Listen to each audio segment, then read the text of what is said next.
What we will be discussing today is about Ember. I've heard some of you are asking if Ember is good without subsumed ability, or can she be better with something from the Helminth system. I will give my opinions about this by sharing some of my endgame setup for this frame. I will try to give a detailed guide about how to achieve the maximum power of Ember with, and without any subsumed ability from the Helminth system. I highly suggest that you watch the video until the end, so you won't miss any details on how to min-max Ember for endgame with a Helminth combo and a normal variant. So, let's cut any long introduction and begin the video.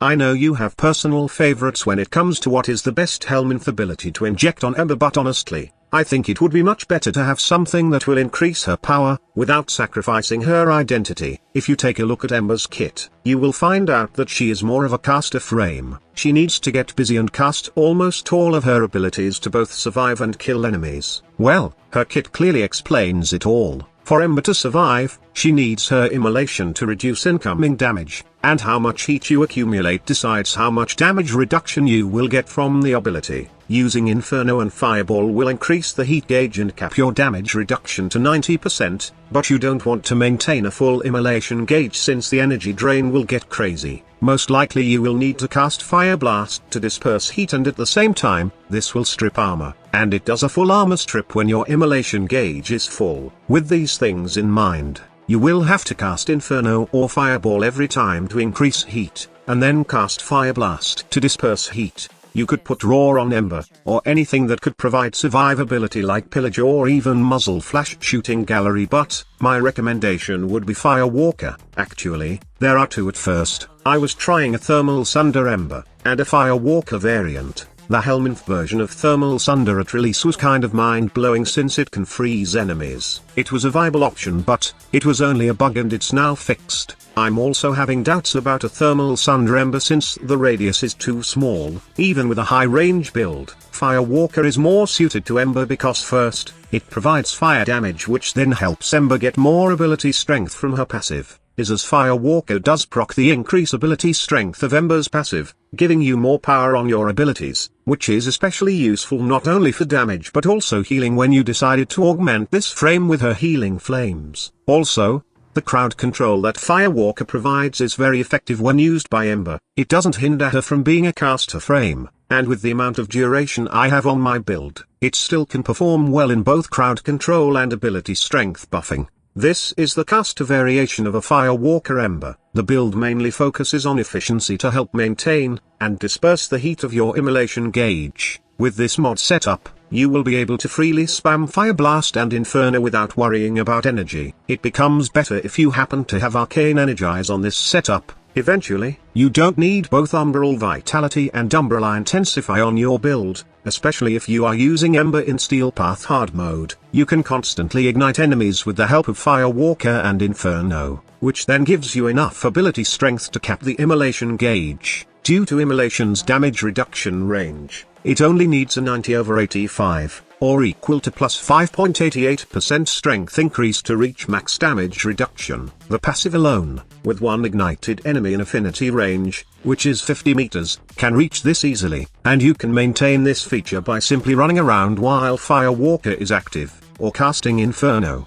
This leaves 2 mod slots open for best in slot, and you can equip the regular Vitality along with the Natural Talent mod to further make your caster Ember efficient. Or, you could do a Healing Flame Ember, which is a semi-tanker version of this caster build. Healing Flame's health restore also scale with how much ability strength you gain from your passive and, with the help of the 77.88% damage reduction from armor given by your base armor and the bonus armor from Arcane Guardian, plus the adaptation mod, and your immolation gauge, it's safe to say that you can eventually make Ember great in high-level missions. This Healing Flame variant is great for those who love to use guns while using Ember. The ability to heal at a distance will be great if you want to specialize in a shoot-and-kill playstyle, but if you are melee-oriented, then I got another build variant for you. This will use the Exothermic Augment Plus, Max Efficiency, and Arcane Energize to somehow counter the drain of immolation at max heat. You see, immolation does allow Ember to be a great tank,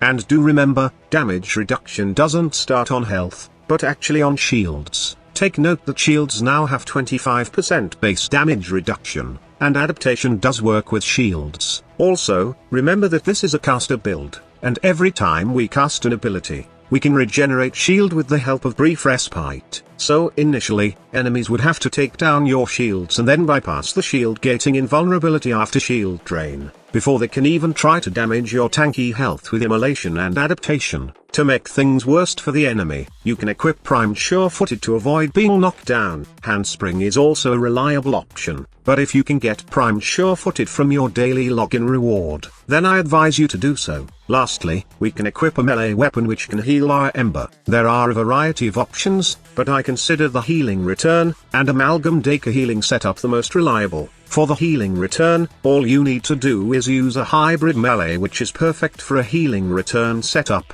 You can use Crone Prime, and you can copy this build I have for this amazing Tunfer, while the Nikana Lifesteal setup will require you to equip the Deka with its Amalgam mod, then you would need to wield a Nikana to lifesteal health from the enemies. Zornikanas are good options since you can always place Exodia Brave which will help you maintain your energy also. Honestly, this Immortal Exothermic setup is the best build I have for Ember at high level missions. Firewalker was the missing piece I need so I can efficiently gain the ability strength buff from Ember's passive. It may not be that much of a big deal since you can just cast Inferno to ignite enemies, but still, Firewalker is a cheap way to ignite targets since it stays in the ground for a while. Aside from that, this Helminth ability also provides good crowd control and mobility to my Fire Goddess. Steel Path is a piece of cake with this build variant, but I know some of you still don't have the resources for the Helminth variation, so let me share the normal variant of how you can still maximize the power of Ember and achieve immortality at the same time. You can keep Fireball,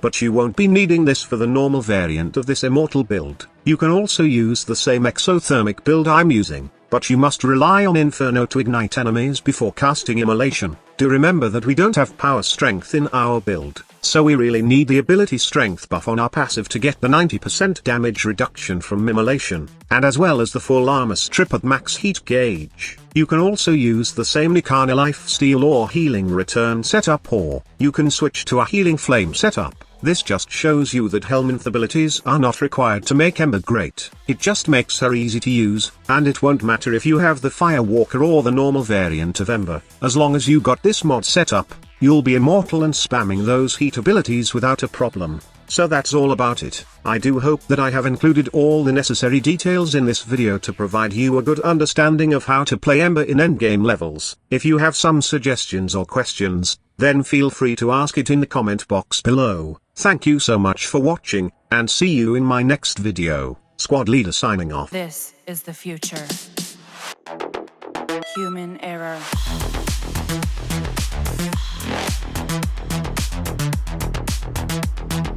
Evolution.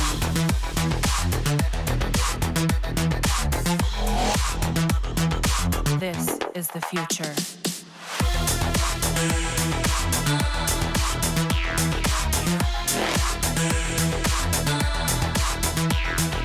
Evolution.